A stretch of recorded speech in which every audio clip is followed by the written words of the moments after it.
I wanted to talk about the whole property tax elimination in Florida. If that happens, that would set the Florida market on fire again. And I mean, people would want to move down here. They would likely, more investments would happen down here.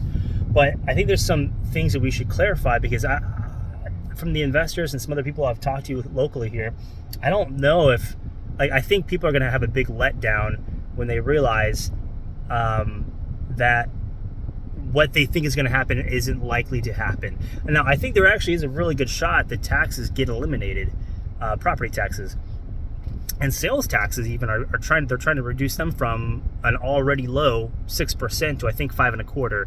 So if that hasn't gone through already, I think it's potentially in the works.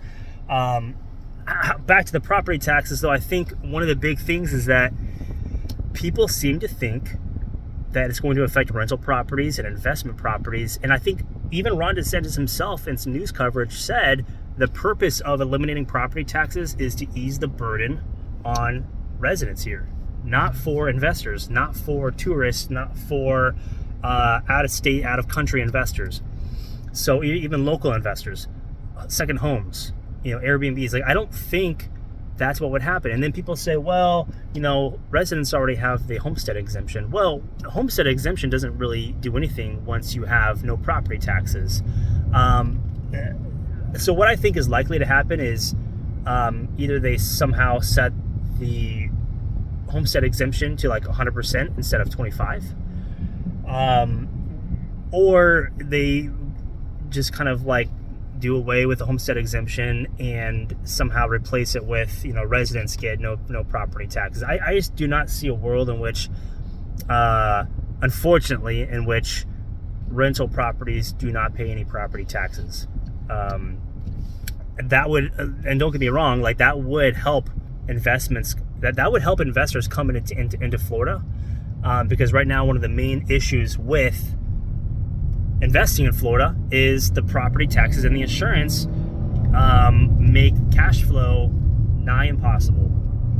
So I think, I get the argument, and maybe things will change. Like if they say anything new, then that'll change my opinion. But as of what I've heard right now, I just don't see a world in which they're going to do that for the investors and the non-residents.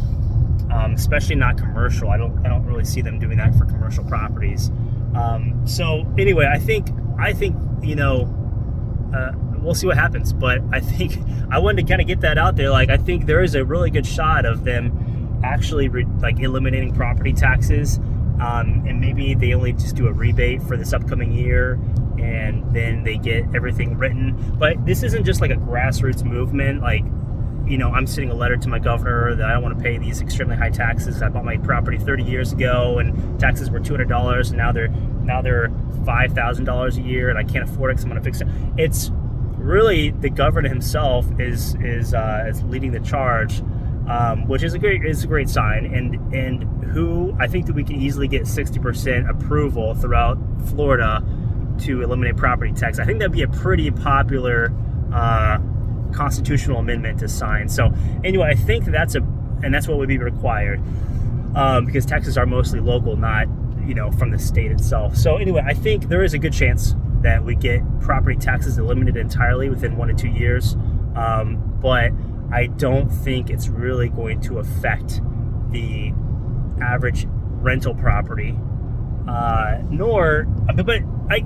it would still help property prices to rise, because you're going to have more people moving down here, so there will be more demand.